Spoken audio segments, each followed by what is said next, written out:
Senate minority and majority clash again on Tuesday, this time over efforts to allow virtual participation in the upper chamber.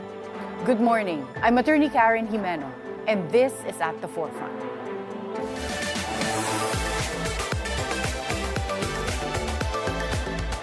Members of the Senate minority walked out during plenary session as Senator Rodante Marcoleta pushed for a final decision on allowing virtual voting for absent senators.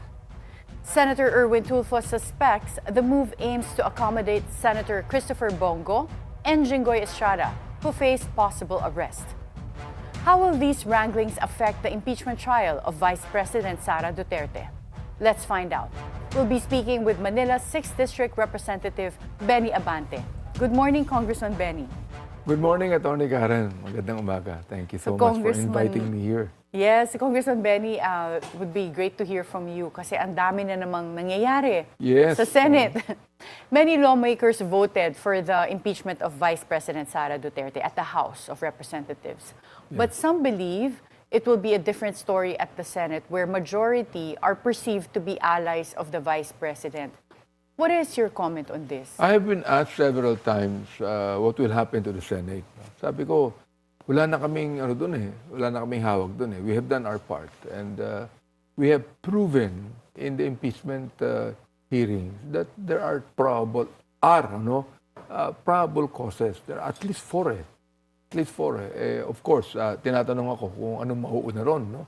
Pero the thing is, for example, like the testimony of Ramil Madriaga is being accused of, he's charged in court.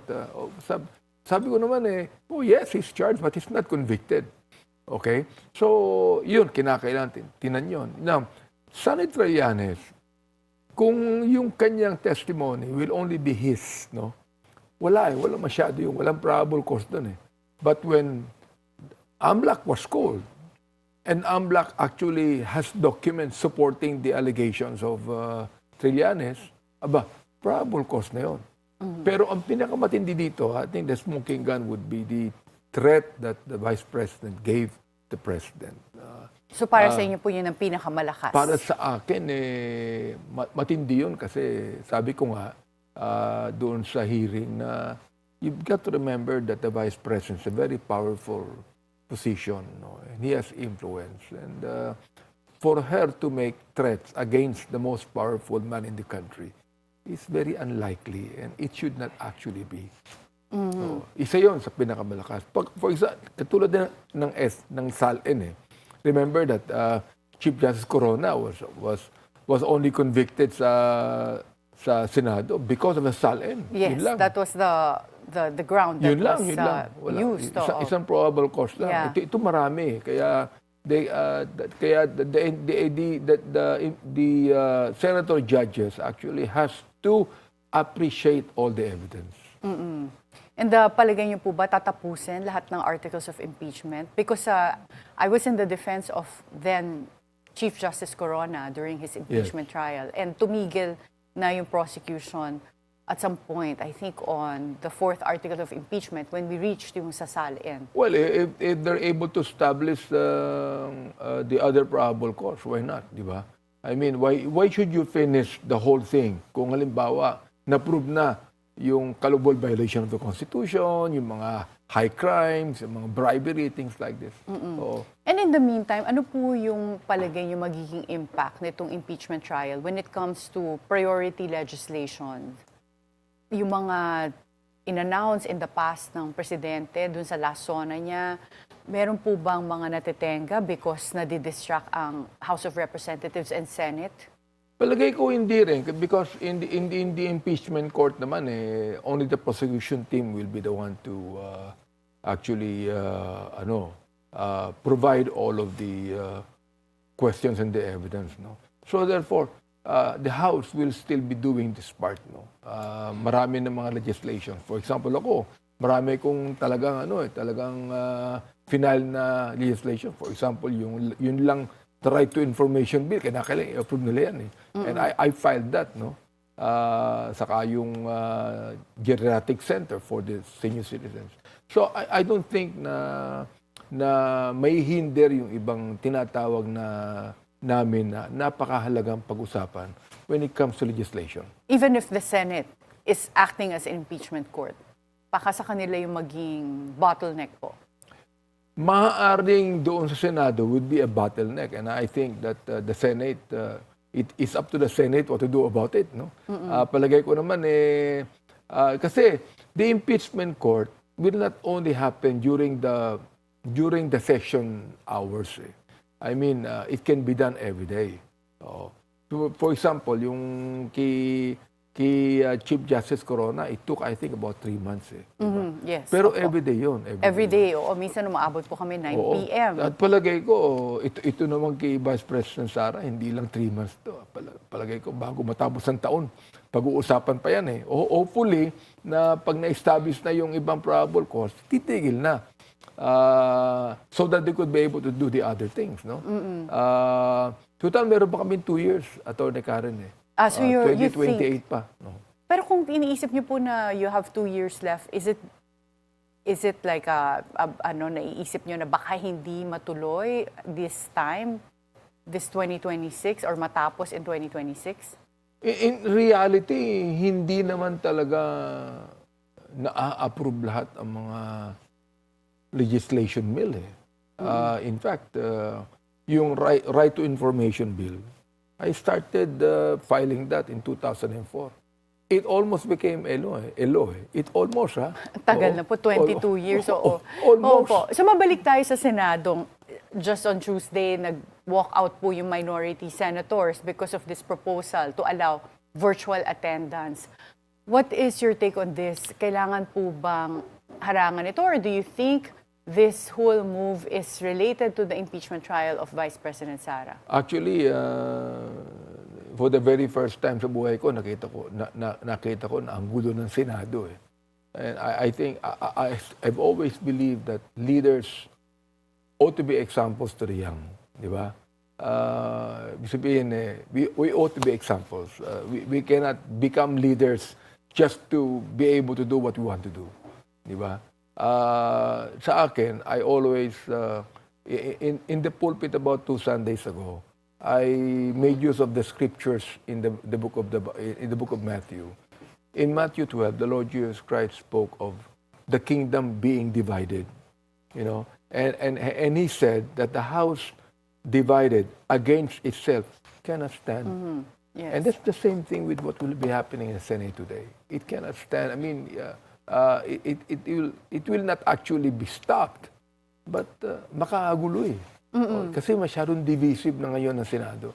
So ano po ang palagay nyo dapat mangyari para ma-restore yung integrity ng Senado at yung confidence po ng mga tao sa Senado? I believe that the Senate President should now sit down with the minority, the leader of the minority, si Tito Soto. Anyway, silang dalawa naman eh. I know Tito Soto, and his wife is actually a believer like me, no? Like you.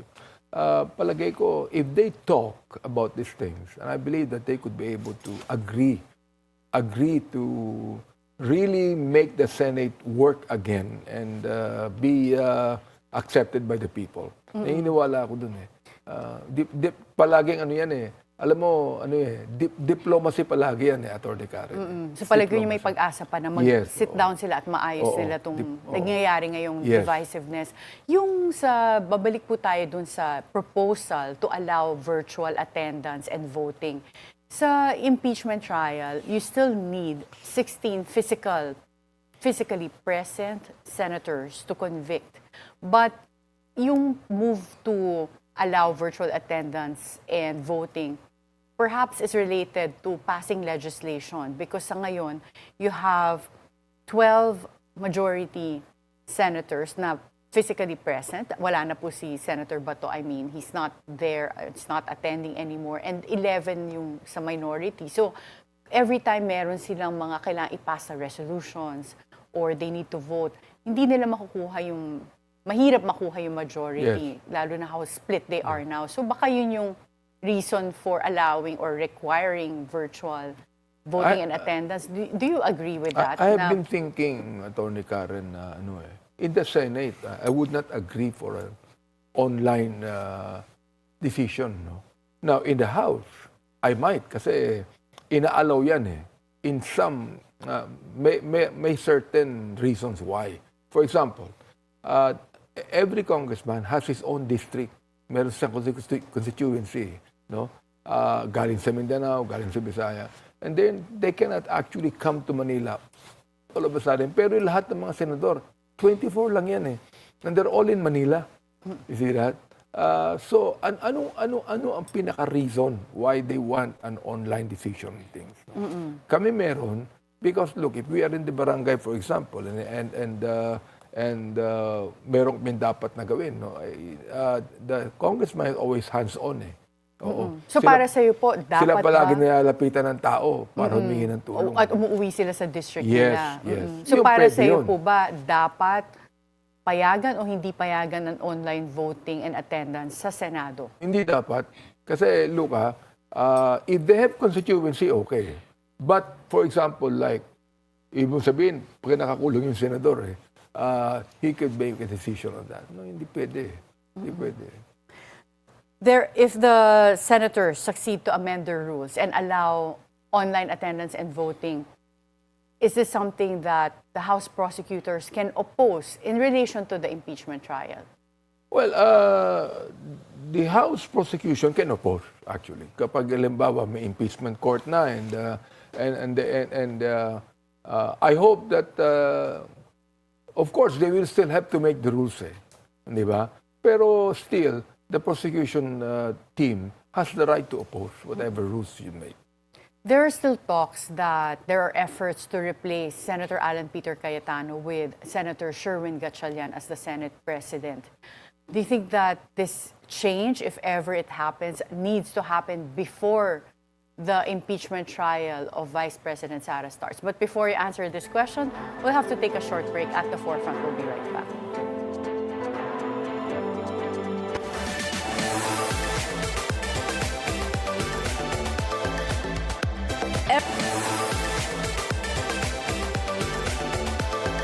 Welcome back at the forefront. We continue our conversation with Manila's 6th District Representative Benny Abante. Congressman Benny, there are talks that meron pa ring mga gustong palitan si Senate President Alan Peter Cayetano with Senator Sherwin Gatchalian. Assuming this happens, do you think dapat mangyari to bago magsimula yung trial ng impeachment for Vice President Sara? Okay, I have to be very realistic on this, no, Atty. Karen. With due respect to a very good friend, no, Senate President Cayetano, who always quotes the Bible, di ba? I mean, sa akin, naging medyo biased na siya eh. The Senate President must always be balanced on these things. Ibig sabihin, hindi nga siya pwede makaboto eh. He can only vote kapag nagkaroon ng equal vote, di ba? He ought to be very much balanced. He ought to be unbiased. He ought to realize that he cannot just... kasi nagsalita siya na the war on drugs is pro-life. The war on drugs is a human rights concern. Ako ang chairman ng human rights eh. And also, I'm a Bible believer and the Bible tells about those things. See?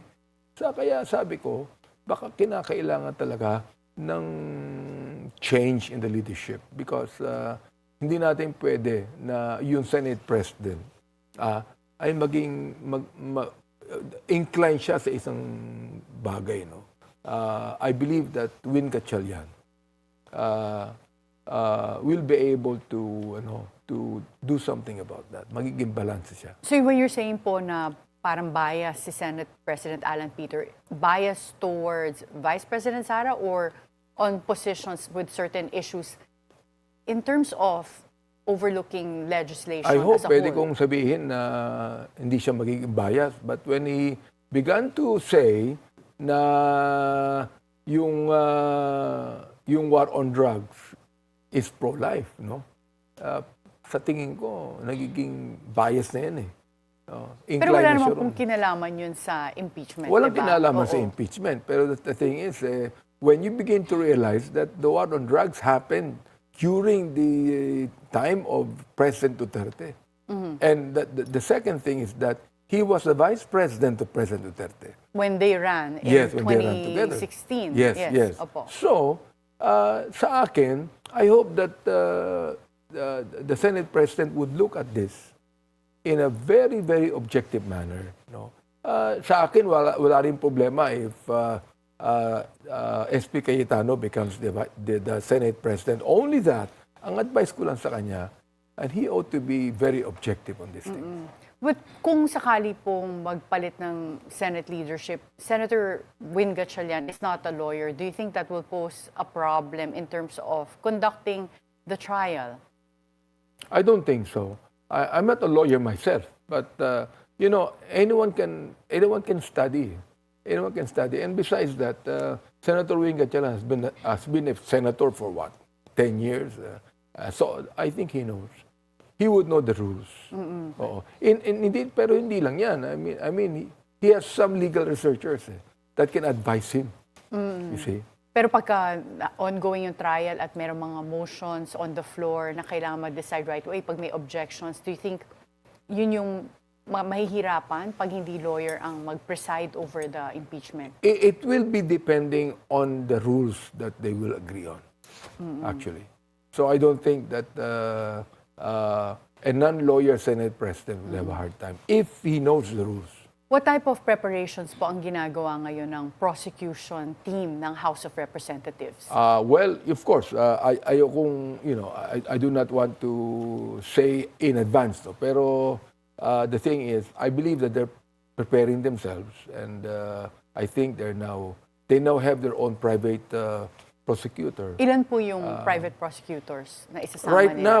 Right now, Atty. Kapunan is included in the private prosecution. So, I believe they're prepared. They're prepared. Kasi I would attend the meeting, being a member of the Committee on Justice, and they're very much prepared on that. You're confident po I am na very confident. mananalo sila? Oh yeah, in this palagay case? ko. I heard na-invite din po kayo maging part ng prosecution. Oo nga, sabi ko hindi ako abogado. But you will be present and active. I would be active. I would be there. I would support the prosecution team actually.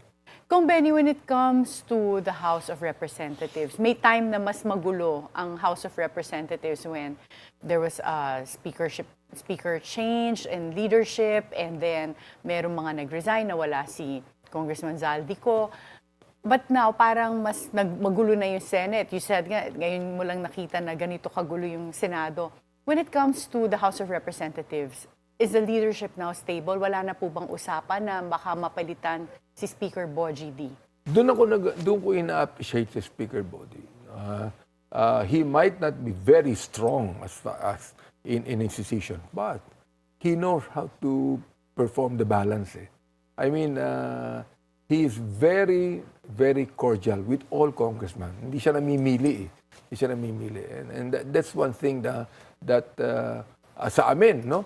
How many are we? We are 311. Hindi kami magulo. Di ba? Ang Senado, 24 lang yan eh. Dapat kami nga mas magulo eh.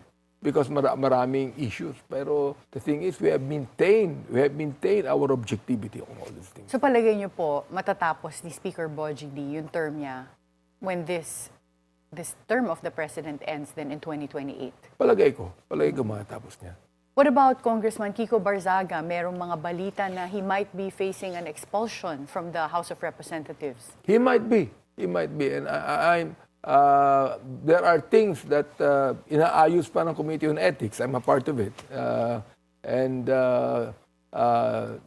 Congressman Kiko Barzaga might be facing a different tune when it comes over. Bakit po expulsion?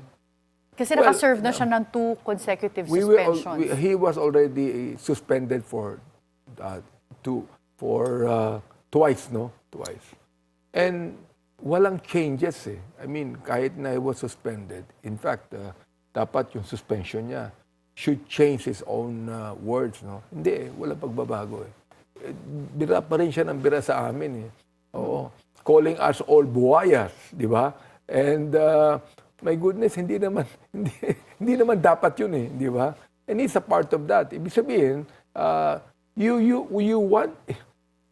begin to curse a part of your family when some others should not be cursed like that. Hindi pwede. How Hindi soon po maganda. kaya yan pagka magka-expulsion?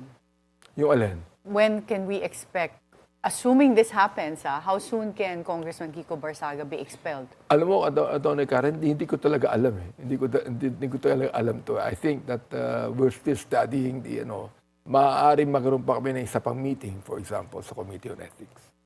In your assessment, may pag-asa po ba na mahuli pa si Congressman Zaldico, former Congressman Zaldico? Well, what I'm hoping is that Congressman Zaldico would come back home. Sa akin lang, mahirap siyang mahuli because he's not actually detained. He's not in prison. He's not. His liberty is not Restrained. Oo. He's still free to roam around the world. Eka nga. So sa akin, it should be now the willingness of Congressman Zaldico to come back to the Philippines and explain his side. What about former Speaker Martin Romualdez? Nakakausap niyo pa po ba siya? Well, may mga pagkakataon na nakakapag-usap din kami, pero sa akin yung commission that actually investigate, no? Inano siya he was actually exonerated, di ba? I mean, walang question doon sa nangyari sa kanya. So, I'm surprised why the ombudsman is still trying to investigate on him. So, well, it's up to the former speaker what he's going to do about it. But meron po ba kayo ina-expect na charges that will be filed against members of the House of Representatives when it comes to the flood control probe?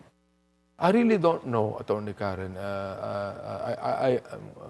I have not actually studied it, and I'm hoping na sana wala na. Sana wala na. And final advice po sa Senate, what do you think they can do para matigil na po yung kaguluhan sa upper chamber? I believe that the two leaders should sit down and talk about it. They cannot go to the plenary and try to throw stones against each other. No? Sa akin, as advice lang, because both of them are my friends. See? I hope that they will just sit down and talk about these things in a diplomatic way, so that they can become good examples, especially to the youth, no? Sa mga young people natin. And kasi masyadong confusing na nangyayari, and even our people are actually divided. The thing is, the Senate right now is divisive in their own actions. Naniniwala ako that diplomacy, once again, should prevail in the Senate. And thank you so much, Congressman Benny Abante, and thank you so much for your insights po. Oh, thank you, Atty. Karen, for inviting me here. I'm so glad to be here. Thank you. Senate President Alan Peter Cayetano said the impeachment trial of Vice President Sara Duterte will push through.